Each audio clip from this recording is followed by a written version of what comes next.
Sudeva, the destroyer of the demons Kamsa and Chanura, the dear darling of the mother Devaki, and the Guru of the entire universe. We salute him again and again. Oh, peace, peace, peace. So, we were reading how Chitra Ketu, the good guy, became the Ashura, demon, to destroy so much peace of the world. How he became like that. That story.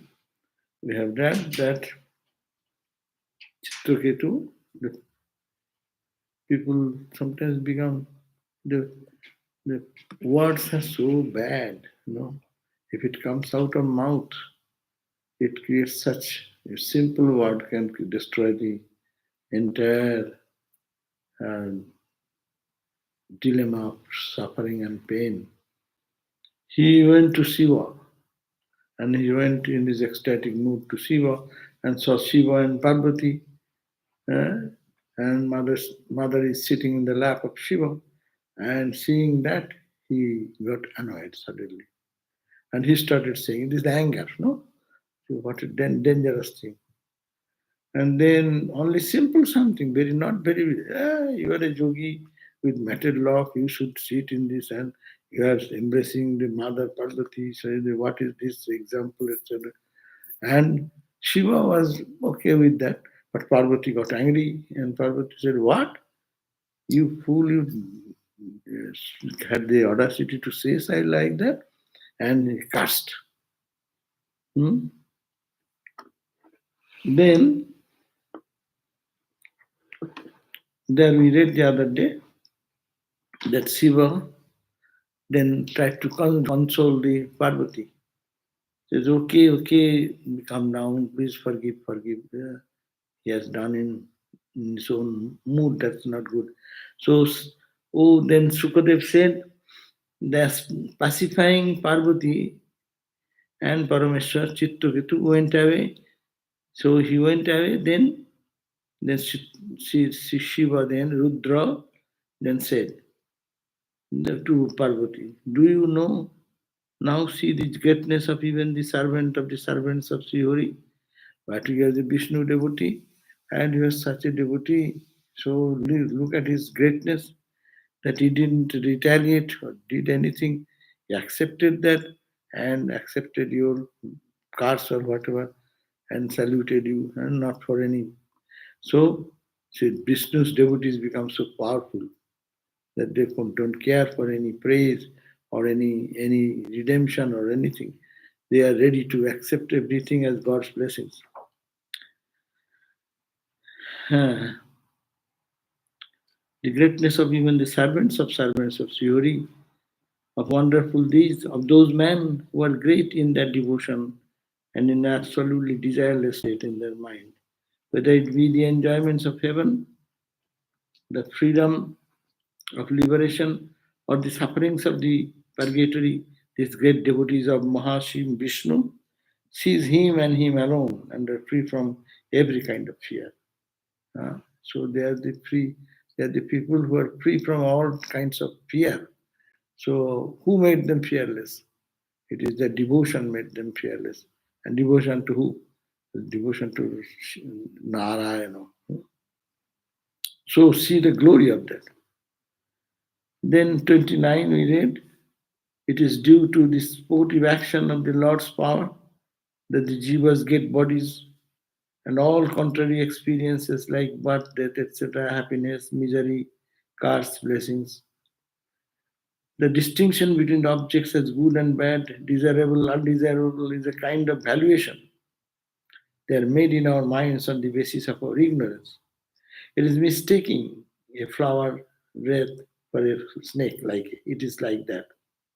So, but these who have supreme devotion to the worshipful Vasudeva and are therefore endowed with the power of knowledge and renunciation, there's no need to depend upon anything in this world. The Lord is the support in all conditions. So that is their power, their devotion, their knowledge, that they don't fear anything in the world. So they become calm because their support is God, Lord. So Britra was like that. All of us, including C, I am the Rudra. So myself, Rudra, and Brahma, and then sages like Sanat Kumara, Narada, and others, offsprings of Brahma. They are all but parts of and part of the Mahavishnu, the divine self. But being actuated by the feeling that we are by ourselves sovereign powers, we are not aware of his all embracing will that is being worked out through us. So we think it is we are all the gods and goddesses, we are empowered. It is our power. It is Lord Mahavishnu who has given. It is a Vishnu book. So Vishnu is the highest. So Shiva will be little bowing down before Vishnu, no?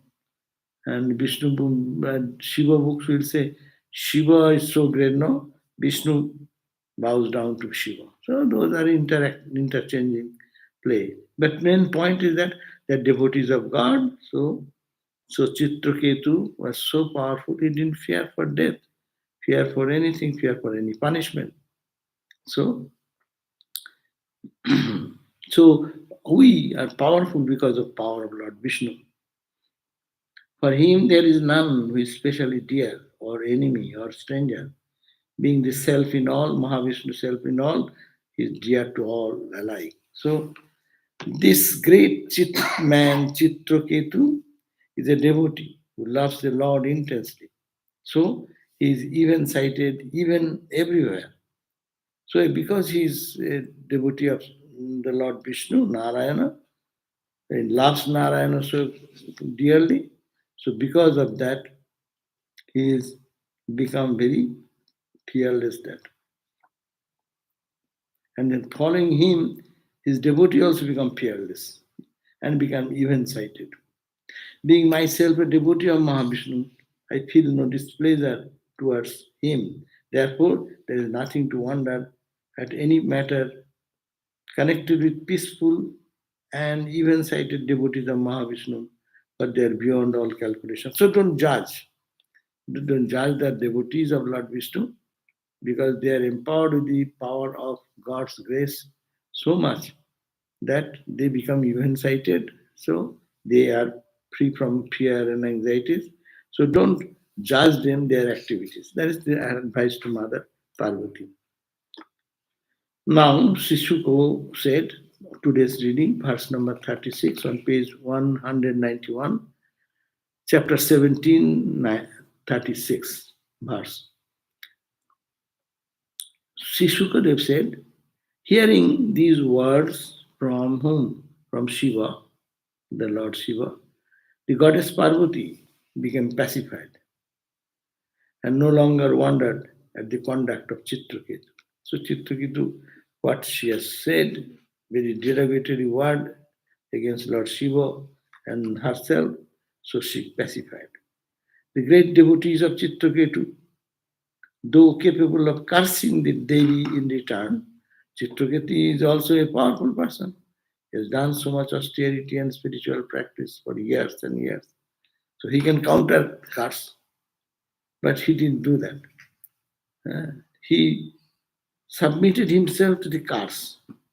So whatever Mother Parvati has said, that you will be separated from God for 3 lives, and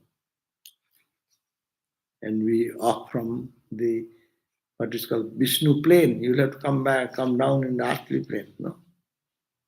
So that curse he took, Victor took on himself.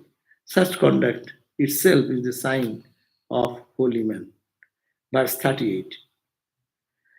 Assuming the form of an asura, but endowed with knowledge and wisdom. This is the point. It is not we ordinary people. We take the human body or asura body and devoid of knowledge and devotion. But here is the beauty that Vitra assumed the form of a asura, but he was endowed inside knowledge with knowledge and devotion. So as a result, this Chitraketu then was born as Vitra. in the Dakshinangi of Twasta. I do not know what is that. In the Dakshinangi of Twasta. In here, Chitrakoot was born as Britra, who sacrificed in it for creating an agent for destroying Indra. So probably that was the Chitrakuta was born as Britra, and Britra was created to kill, destroy Indra. So in the plan of this creation, how God works, who knows why. 39. I have now answered your questions how Britra and Asura would have constant remembrance and love of the Lord. So the first question was that how Britra, being a demon, how he could so much devotion and love that he always remembered the Lord Narayana. So he said that because he was cursed by Mother Parvati, or because of that curse he was born as a Asura, but it is not ordinary Asura. Asura with Asuric body and thing, but full knowledge and full devotion for Lord Krishna. So that is the speciality. That's why it is said the body may be in whichever body, but if the remembrance of God is there, then that person transcends the bodily all limitations and things. Now, it says that I have now answered your question. How Britra, being an Asura, could have constant remembrance and love of the Lord. By hearing the whole story of this great devotee Chitraketu and listening to the great excellences of the Lord Vishnu's devotees, man is liberated from bondage. So if one can devotedly listens this and believes this, that even in the born in any lower body also, but if the internal knowledge and devotion remains, then he will be a devotee in any way. And if one listens to this, his mind will be pure. That's the purpose of this Bhagavad. It is full of stories because of that, intermixed with the philosophy, but mostly stories, so that ordinary people can remember these stories. A Chitraketu like person, he became Britra because of this type of mistake. He was angry and he unnecessarily said Shiva Parvati, a derogatory remark. It's not necessary. But he did it. What was the business? But it happened. And because of that, so much, the 3 lifetimes he had to come down and born and live on like all these things. A man who gets up early in the morning, this is the eulogy of this chapter. A man who gets up in the early morning and studies this narrative every day with faith, self control, and constant remembrance of Sri Hari attain to the highest spiritual state. So this is the glory. If one can read this book, think of the glory of Narayana and how one can dedicate to Narayana and then become free from all fear. Now comes the 18th chapter, but I don't find very much interesting in it. Who was born, how was born, and all the names are so unfamiliar for us. It will create more confusion only. So 18th chapter, I don't feel interested in reading. So I am thinking that I shall skip this chapter. It's only the point is that birth of the Maruts, other progeny of Aditi, and all this Asura, how they are married, who got his children with that, and how they become Asura. I was not very comfortable with this teachings. Teachings are also not that any philosophical teaching, but there are meaningfulness. But I'm trying to escape this chapter 18 and also 19. That means we go to the end of this book, which is called sixth book, end of the sixth book. Now we are reading the book number 7th. That is on page. Probably they discuss about the social law and how to get married, wedding, and all. The society how should like that, because dharma Right. is that in royal path to behave in that way. Right. So to link with that is no more interesting. Rather, let us move on to the other chapter. So we go to the seventh skanda. Sixth skanda is over. Now we read on page 203. And there they are given a good introduction. Every time they give one introduction, we skip. But I was reading this good. We can read a little bit because we'll be knowing what we are going to read in the 7th chapter. The prologue. The 7th skanda is consisting of 15 chapters. It has 15 chapters. And 750 verses is there. So it is said to deal with the topic of uti, or how tendencies produced by karma influence life. Uti, it is a technical term, uti. Topic it is called uti, or how the tendencies are produced by karma influence life.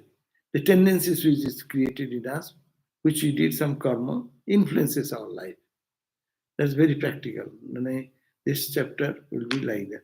So what you do, what you think, be careful, be careful, be careful. With every karma, with why is building up character. This time, last month we discussed about karma, creating some out of coming of desire. Desire is coming out of the past karma's impact, and that impacts our character. So character, these are linked with this cycle, as it were, birth and death depends on that.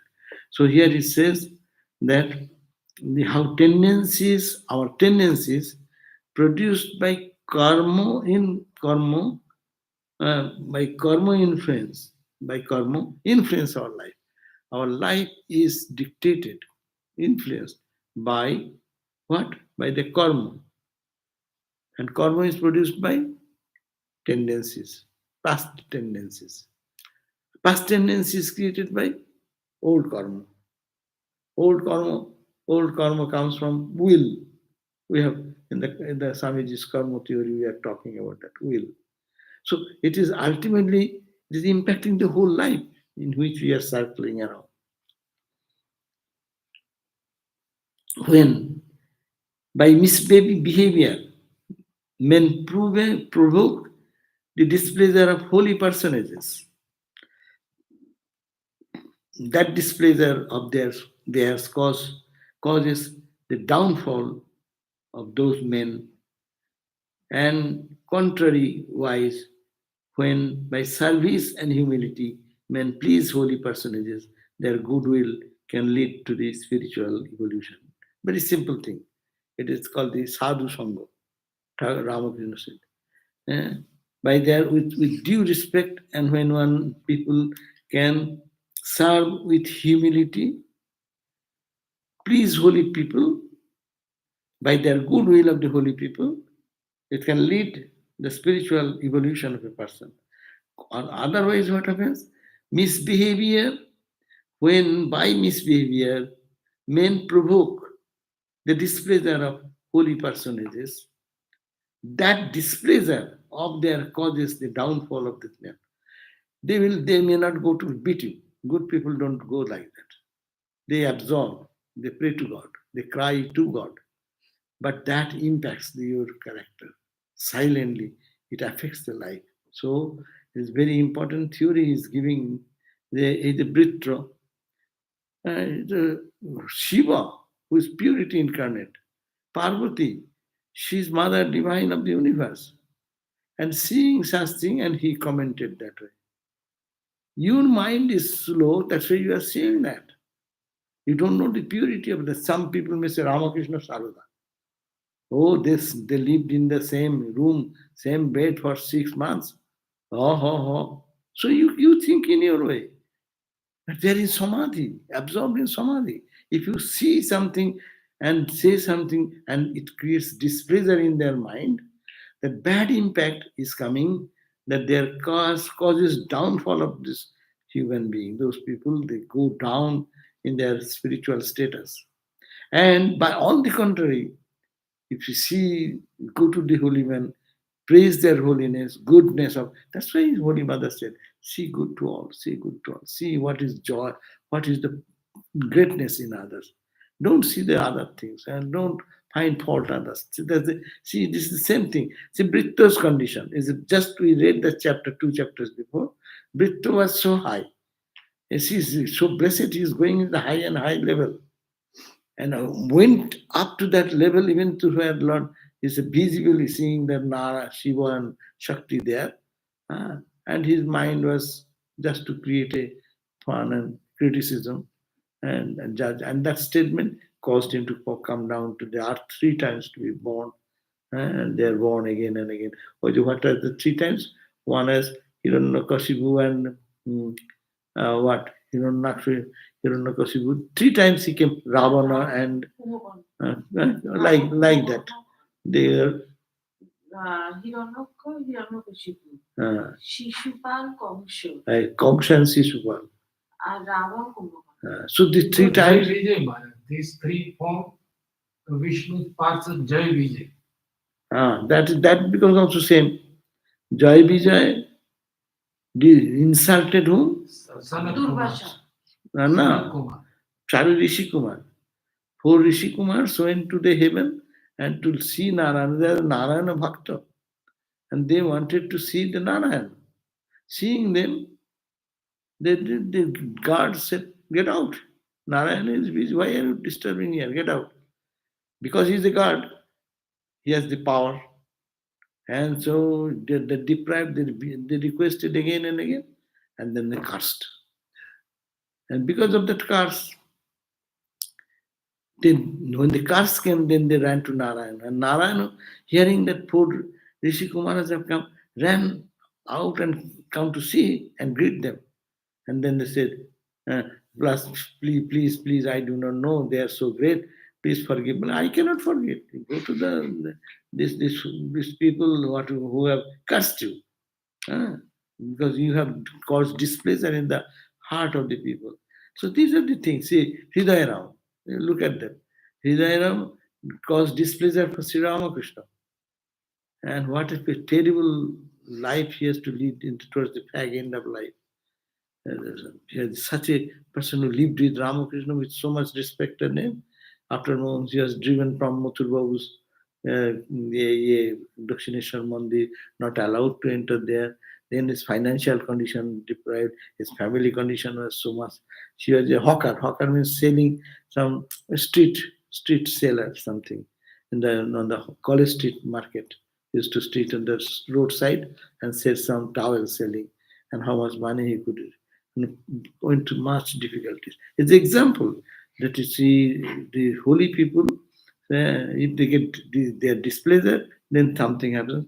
And if they get pleased, like them, then your spirituality, your God realization is nothing. That's why Sadhu Sangha is applied. Now So, say Vishnu was taking rest. So that is why they said that he is taking rest. Now, at the middle of Vishnu's rest, if they go and disturb, Vishnu will curse. If they don't go, then these people will curse. What that is Vishnu will do? that is Vishnu's issue. But you should be humble. You are a gatekeeper.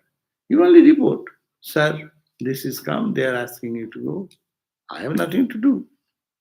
Just you should know your position. You have been given the authority to analyze and enter into any. If someone comes, what is the duty of a gatekeeper? You will please sit here. It is a resting room. And then just report it as you do. What does it do? You gated community. What the gatekeepers do?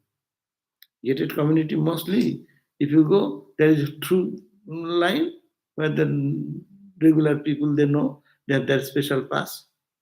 So you need not rest. The other gate you go, then you go. Either there is a passport and call and this and that, or you just the gatekeeper is asking whom you want to go, where do you want to go. You say the name. I want to go to this person, and then they okay. Either they have some order from there, or they call them. The same thing. They call the house. Such and such guest is coming. They say okay, okay, it's okay. Then they release. So there are ways of doing that. Whenever the ego comes, that is the point. Whenever it comes, it is service to God is necessary. That is your duty. But there is also some protocol of that. So, two examples have given of this here. One is Narada himself, the principal narrator of this Skanda, this chapter, 17th chapter. As a leader of Gandharva singers, he misbehaved, casting ridicule at the sages who had assembled for a Brahmasatra. Brahmasatra means where Brahmins are fed, Brahmagyanis, holy people are fed. In that, this is what he did. And he became a Gandharva. Gandharva means celestial being, not human, lifted to a higher level. Musicians' world is called Gandharva Loka. So Narada was in the late raised to the Gandharva Loka. So being there, what he did is, and he became the leader even. And he was blessed so much that he became the leader of the Gandharvas. And there, singers, he misbehaved.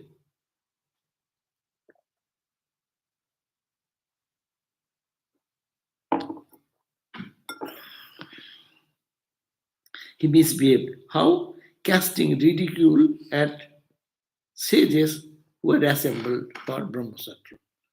They have invited some guests to come. So many Brahmins have been invited, and he went there and he ridiculed some of the Brahmins there. No? As a consequence, simple ridicule. As a consequence, he was degraded to the condition of a servant boy in his next birth in the human species. That is what scriptures say. What happens if after you gain to a higher plane? Unless you realize God, what will happen? Can you come down again? Yeah, again you can come down. Till the ego is totally lost or your mind is not pure, there are so many obstacles there. And ego does not allow us to understand that is my figure, my fault. Spirituality means egolessness. Spirituality means humble, humility.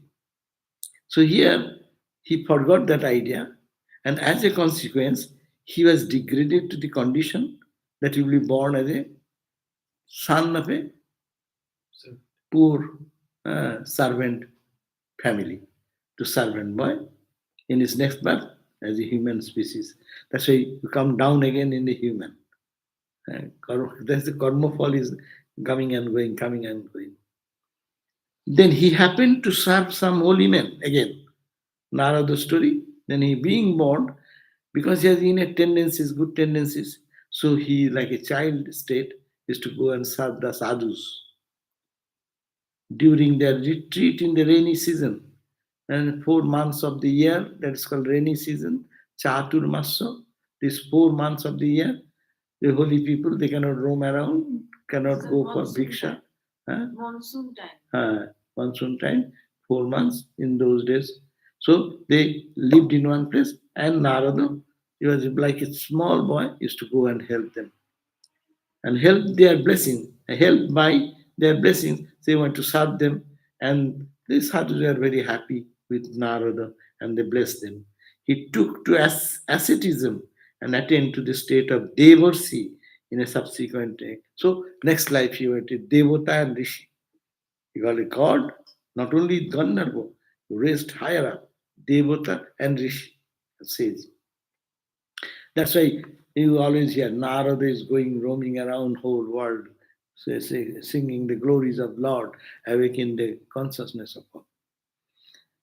So that is one incident. The second instance is of the attendance of Vaikuntha, Jaya and Vijaya. That story we are talking about. Who, for their misbehavior towards the group of the sages, as the Kumaras, Shuka, Sanat Kumar, Sanatana, Sanandana, these four Rishi Kumaras, were eternally free. They roam around in the world. So they have access for everywhere to Lord's place, and they went to Lord Vishnu to see and get blessings. And these Kumaras were cursed to become Asura. So the Jaya Vijaya, they are the two guards. They insulted these Rishi Kumars, and as a result, they were cursed to be born as Asura. In each of their three births, three times they will have been born. So each of their three births as Asuras, they are born as innate enemies of Vishnu. Why innate enemies of Vishnu? Because you remember your friend how many times a day? Not much. But you remember your enemy very much. Who is a terror to you, who is a fear to you, whom you hate, you remember him much more. That's called, it is a spiritual sadhana.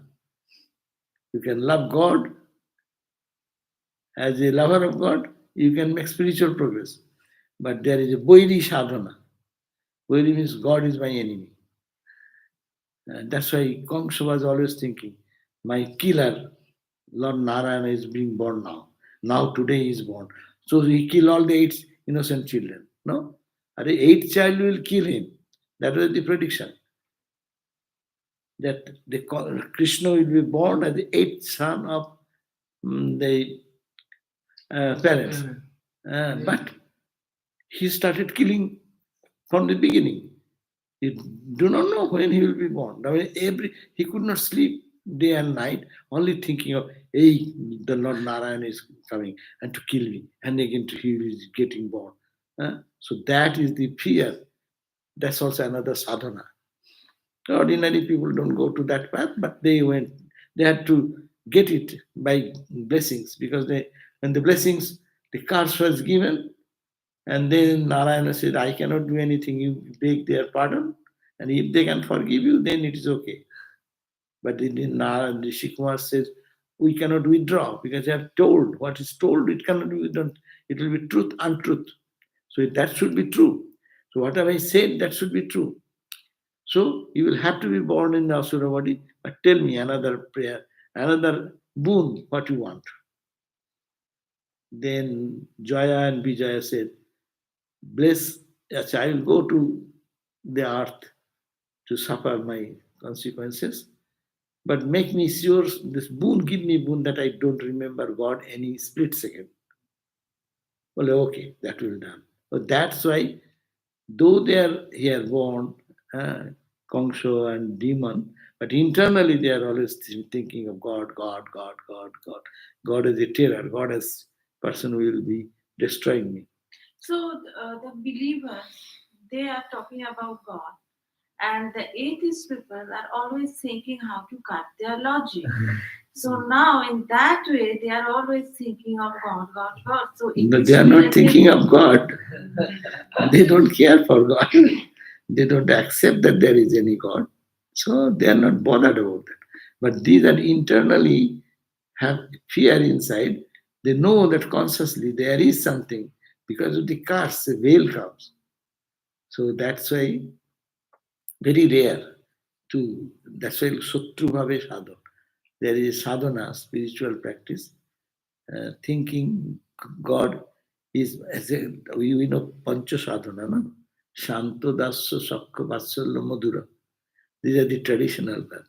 Exceptional path is looking upon God as my enemy.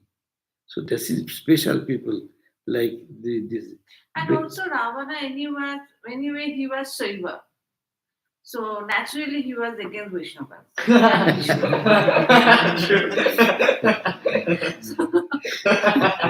Makes sense also. Yeah, you can think so many ways. But the key point is that there is a sadhana Extraordinary people can do, ordinary people cannot do. God as my enemy, no? So God is my friend, that's okay. God is my father, that's okay. God is my child, that's okay. God is my what is called Sakha or my beloved, that's also okay. Yes. But to think God as my enemy is very, very, very rare. People do sadhana. But these are extraordinary examples. Their attitude towards Mahavishnu is that these births have made them examples of Viddesha Bhakti. Viddesha Bhakti or, or the devotion through confrontation. I'll fight with God. If God comes, I'll kill him. So that type of, and thinking of God, God, God, all powerful. I am equal to, like God. Herod also thought that I am the God, I'm Lord God. Huh? So always thinking this type of people, I'm equal to God, so I'll fight with God and kill him. That means it is a remembrance of God constantly. Mortal fear fixes one's mind on the enemy. Mortal fear that I'll die. This fear fixes on one's mind on the enemy. In this case, the Lord Himself, as much as affection and reverence do, love and devotion do less. We love and we try to love and put our devotion to God. How much we succeed? One day goes, 2 days go, 1 year goes, not much development. But it's as much as affection and devotion do. And the mind being in both kinds of emotion fixed on God, it gets purified and elevated alike in the end. This concept is dealt with elaborately in the prologue to the 10th skanda. 10th chapter, it will be again spoken because Kongso's words will come then again. In these three births, these attendants of Vishnu, who is called Jaya and Vijaya, Jaya Vijaya, were born as Hiranyakashipu and Hiranyaksha in the first one. Then he was born as Ravana and Kumbhakarna. And then he was born Sishupala and Dantavaktra, respectively. It's called Dantavaktra, Sishupala and Dantavaktra. Dantavaktra and name. Anyhow, while the stories of the redemption of all these is taken up separately in other chapters, skandhas, in this case, in the case of Hiranyakashipu, especially treated here in this chapter by Sukha. Hiranyakashipu's condition has been mentioned. The discourse on this topic is in the form of a quotation of a conversation of Narada with Yudhishthira, who at the campus of his Rajasuya sacrifice was surprised to see the inveterate traducers. Baba, what does it mean? Inveterate traducers. Hey, Inveterate? huh? Better. What's the word? It's called inveterate. Inveterate. Inveterate traducers. It means like, I'm trying to think about Anyhow. Ones who constantly do wrong. Constantly do wrong. Like traduce is to trespass. Yeah, Inveterate inveterate means always. like shameless almost. Like So continuous. all the time does the same type of action. Okay. Surprised to see that this inveterate traducers of Krishna, like Sisupalo and Dantavakra, joining the spiritual aura of Krishna on being killed by him in the battle. That is, when they are killed, their aura came out from the body of the asuras and they merged into the body of Krishna. That means it is also they belong to Krishna. That is the idea. The story of Hiranyakashipu's confrontation with Vishnu is identical with the Prahlada says. Prahlada, Hiranyasyan, is well known as the greatest exemplar of divine love, wherever the Indian devotional tradition is remembered or studied. It is through Prahlada's mouth that the Bhagavatam propounds its famous dictum of the ninefold bhakti, Sarana, Shravanam, Kirtanam, etc. It is seventh book, 5 chapter. They call 9 types of bhakti. Sovanam, Kirtanam, Smaranam, Dasyam, like that. There are 9 stages. We can read it when we read in the 5th chapter of this book. We are in the 7th book, 5th chapter. They will be 23 to 24. There mean. So let me see 5 chapter 23, 23, 24. It is difficult to find out. Okay. The story of Prahlada is told in all details as the main theme of the 7th skanda, this book. Care is taken in the course of the narrative to illustrate the main theme, uti, or how holy association and works lead to transformation of character and spiritual fulfillment. So this chapter has been emphasized on this policy called uti. Uti means what? By how holy company have changed their life. Even demon, even they are born in low caste or doing something wrong, that's why holy company is so important in spirit growth of spiritual life.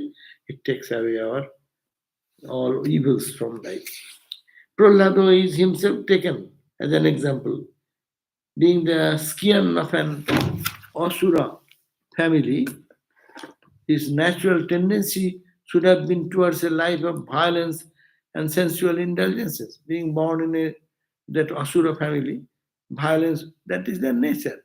Killing somebody, destroying something, punching somebody, poking someone. That is very natural because the joy, the tendency is born like that, no? So this Prahlado, born in a family, his family is natural tendency, the uncle, brother, all the brothers, all the uh, relatives, they're of the aggressive nature. To kill someone, to butcher sometime, to pound on someone, that is the nature. Poking something. So his natural tendency would have been towards a life of violence and sensual indulgences, like a reckless life, no? But his inclinations were all transformed when he was in the mother's womb. No? When Narada was born, Prahlada was born in mother's womb, from then onward, he is a devotee. That means before his birth, he was a devotee.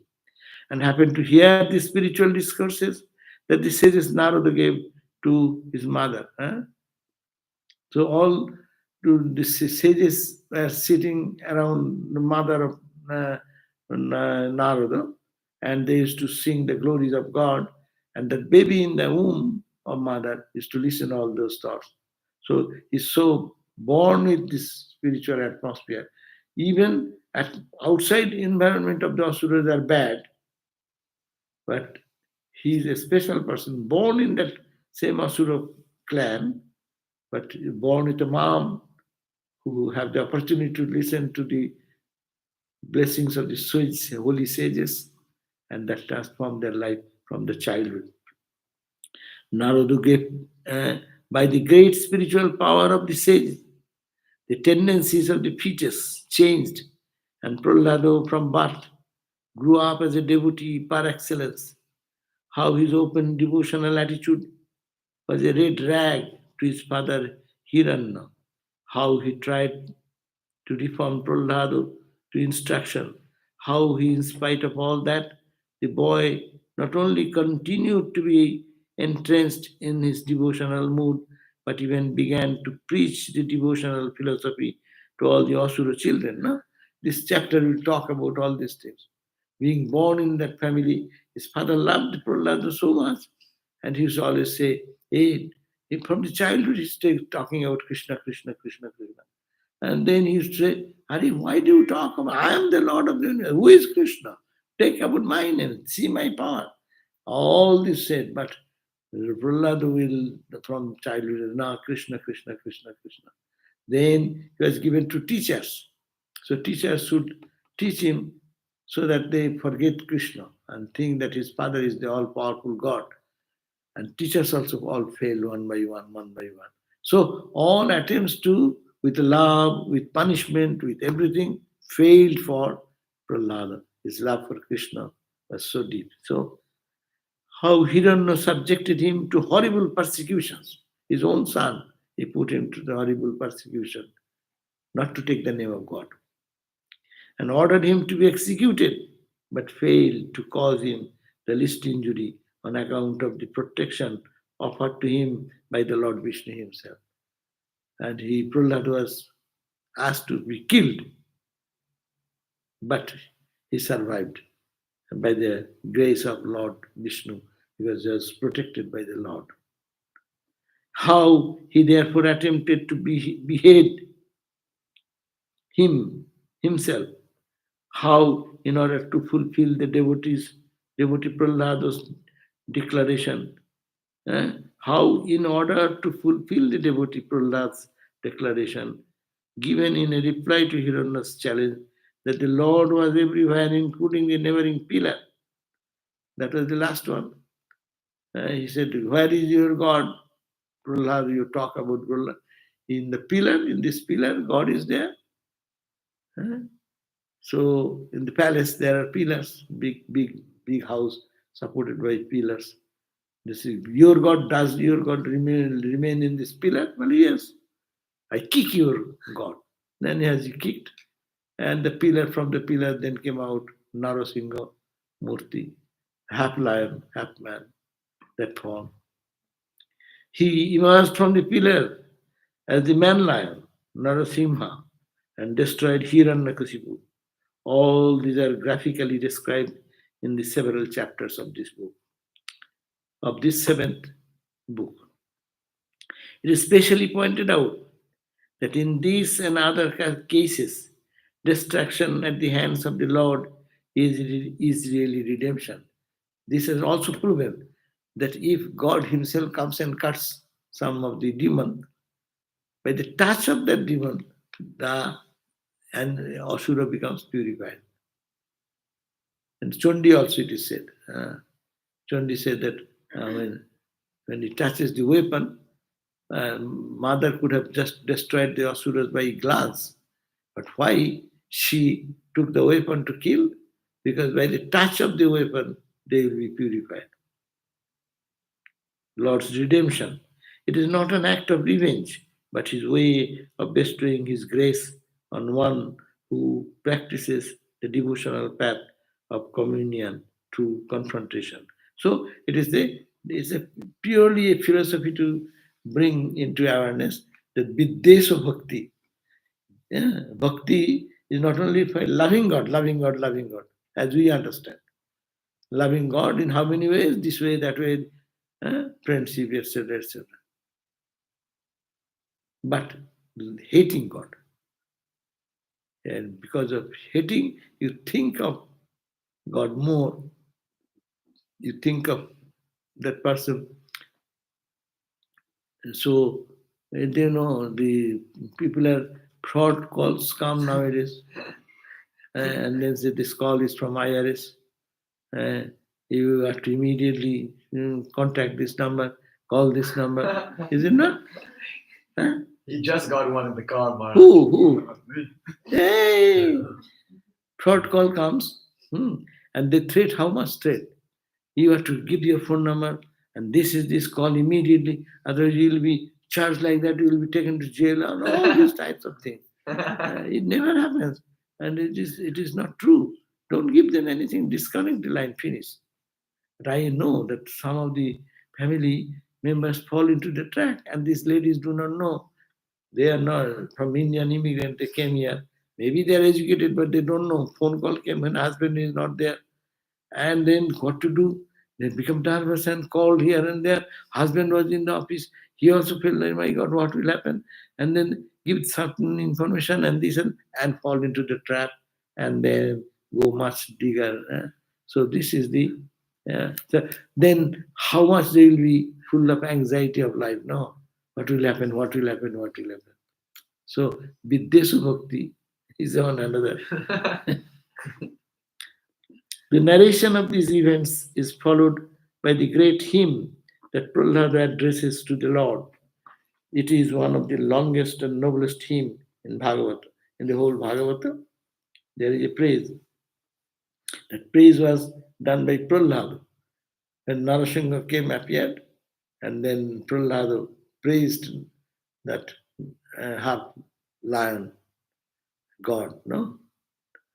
And that is the longest praise in the whole Bhagavatam. the Swami says here.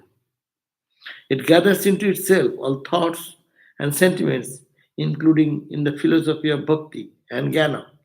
This prayer is so profound, it carries the philosophy of bhakti and jnana and integrates them into a thrilling and uplifting bhakti lyric in the form of praise to Lord Narayana. The high watermark of it is reached when Prahlada, addressing the Lord, says that liberation is significant for him only if all his fellow sufferers in the samsara are also liberated. That is the highest peak. When he says, let everyone, I can suffer if for the sake of everyone's liberation. Let everyone be liberated. I'll be the last to liberate. So that is the greatest sacrifice of Prahlada. He said that I don't want my liberation. Let everyone be liberated first. Always what we say, let me be first liberated. And liberation also, freedom. Let me have first, and the others will be less. But Prahlada here said, addressing the Lord, says that liberation is significant for him only. Liberation is meaningful only when if all his fellow sufferers in samsara are also liberated. He says, O Lord, sages generally concern themselves only with their own salvation. They strive for it in solitude without any thought for the salvation of others. But I do not desire salvation for myself alone, abandoning all the other creatures to their miserable fate. I find no shelter other than thee for these creatures caught in the travails of samsara. Those who are suffering in the world of samsara, let them be liberated first. I don't want any liberation. The same note is struck in Rantideva's prayer in Bhagavad 9th chapter, 9th book, 21st chapter, showing how Vaishnava devotionalism rose to the name of level of self-abnegating universal love as embodied in the Bodhisattva ideal of Buddhism. As Buddha said, everyone get liberated, I will be the last. Swami Vivekananda said, to have the freedom of all, to be the last, he was expressed the same way. That the liberation of others, not me first. Even liberation, not for getting other trouble free, but the liberation from all bondage. Let everyone have first, and I will be the last. Okay, in 5 chapters, starting from the 11th, a brief description is given of the ideals of social system according to the Varna and Ashrama. That's also given. Varna Ashrama people don't understand caste system and the social status, no? People have a very little understanding. But what is the good greatness of this have been described in the 11th chapter. It maintained that the system is meant to help man to develop his highest spiritual possibilities. A few important features of it, as described in the Bhagavatam, may be noted. So few points are given. What are the speciality of the Varna and Ashrama? Varna means, Ashrama means Chaturashrama. What are the ashrama? Brahmacharya Ashrama, Garastha Ashrama, Garastha, Banaprastha and Sannyas. Student life, that is an ashrama. Married life, that's an ashrama. Retired life, that's also an ashrama. Sannyasa is an ashrama. And Varna, Brahmin, Kshatriya, Vaishya, and Shudra. So that now their importance, why they are done, people without understanding always criticize that. But the noble side of it, purpose of it is given here. It's given there, though number 1. They have given few points, 5, 6 points. Yeah, 6 points have been given. 6 arguments in supporting these ideas. What? Though the Brahmana is given the highest place in the social scale, it is given in view of the highest character ideal he is to set an important part he has to play in the welfare of the society. Brahmin is respected, true. In our Indian society, Brahmins are respected top. If Brahmin comes, even the king will stand up and respect over. Ramakrishna's father, such a poor Brahmin, but he was a Brahmin, and He used to say, read the Ramakrishna's life. When he used to walk, people in the whole village will say, oh, he's going, and will make their way out to stand with awe. This holy man is going. So Brahmin is given the highest respect in the scale in the high. He was the custodian of the Vedas because he is holding the Vedic knowledge, who mastered it and transmitted it to the next generation, who lived according to this ideal and practiced the form of worship and rituals inculcated by it in the Vedic ritual, Vedic culture. He is upholding, because in those days books were not there. So in Bhagavad time also, it's all written, it is all memorizing. So Brahmins carry those memories in their brain, these rituals, this performance, these values of life, how to lead a life in the society. It was the belief of the time that the performance of the Vedic rites was very necessary for the society to be harmonious with the divine agencies, and through this harmony to attain general well-being and prosperity. But the society is good, we have to do some spiritual practice in the form of sacrificial fire, havanam. Society says that it will bring some cloud will bring rain will bring some crops, and crop will bring sustenance, prosperity of the country, like that. To attain general well-being of the prosperity. The Brahmana was the master of these Vedic rites. Hence, the Brahmana was of supreme importance for the general social good. And they are the people who don't tell a lie, who don't cheat anybody, whose character is very pure. So it is like a sannyasi, no less than sannyasi, Brahmin. And also they know all the Vedic rituals and things. So that is one characteristic point. Brahmana's important system only from his character and piety, and not from wealth or power. His money is not, he's not a rich guy. He has not a big house. He has not a big car. Nothing. But Brahman is important. Importance stems only from his character and piety. He's a person of compassion, person of forgiveness, and gives the judgment. He himself suffers, but not allows anybody to suffer. A noble character.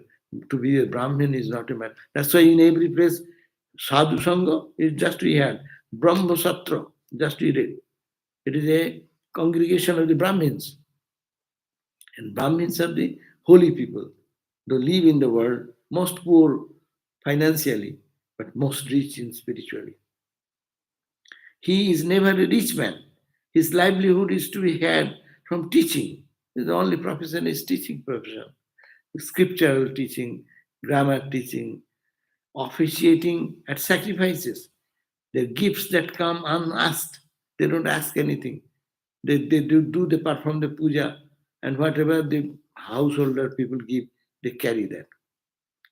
And from fallen grains collected from the fields and grain marketers. When they marketplace they go, whatever left over, sometimes they survive with that leftover things. The last is considered the most superior livelihood for him. In times of invasions, revolutions, and general social unsettlement, when his usual livelihood is not available, he can do agriculture or practice some trade, but never should we go for the livelihood of a dog, namely service under man's people. That time, service is nowadays considered very honest, no? I have a job, and in early history, job means you're slavery. You don't go for slavery. So it was considered to even earn money by going to some office and doing job was considered slavery. It is dog's work. Dog is subdued by his boss. So you have the boss is God only. So high standard. They will survive. They will die even in famine, but then don't go for having a job. Namely, service under mean people, and that means that is also true. Most of the people not very honest. So service under a mean people is a living like a dog life. When good time returns, he should again depend only on his ordained livelihood. So normally Brahmins should live on noble activity of teaching profession, and also Vedic wisdom, Vedic rituals, Vedic jagnas, and live very humbly whatever in the leftovers in the shopping places or in the the field, they take away the crops and then some leftover here and there, they live on those. That's why Ramakrishna's father was so pure, poor. Now even we saw the Brahmins are very poor forever because they have no other job, no other earning method but doing this job. So we have another page to read. We have time is up, so we'll leave it for the next time. That will end our prologue. Can I ask about this? Yes. So, I'd like to ask your opinion for a modern day person. Would you still say the same thing applies about working for a job No. under a boss? Like, what if you see that boss as a divine being within yourself? No. This is calling out. Time has changed. We should change our attitude. Good people are called Brahmins. So leave earning, doing your duty properly. Whatever you do, best way you do. So honesty, sincerity. That is Brahmin, not Brahmin. In those days, that was the context, and they were called Brahmins who used to live like that. Modern day, you will have to change the spirit should be kept. How you act is different. We'll have to survive, no? We'll have to eat, we'll have to survive, you'll have your family, people there to maintain, no? That's why many Brahmins by birth, now they're high business magnates, no? Because they have changed their profession. But the point is that quality. You may be a business person, but your heart is dedicated to God. You remember the Vedic mantras, chanting mantras, leading an honest life, sincere. You're a Brahmin. In the Bhagavad Gita, this is more clearly the qualities question. This is an outside effect of their Brahminism. We see that they will die, they not put hand like that, no begging, no. And they will not beg anywhere. Holy Mother, Ramakrishna pastor said, Ma, to Holy Mother, don't put your hand like that to anybody. You eat or don't eat, food comes or not come. Narasimha Mother didn't tell anybody to give some help like that. There is no even salt in his rice, in her rice. That's okay. She maintained peacefully. So that's the character. Honor. Om Shanti Shanti Shanti Hari Om Tat Sat Shri Ram Krishna Arpanam Astu. So we'll meet again at 7:30 for the Upanishad class. But what we read today is only the prologue of the 7th book, not completed yet. Something is still left. We'll be finishing the next day. And then we'll start the chapter reading of the translation of the 7th book. Mainly Prahlada's story and other things.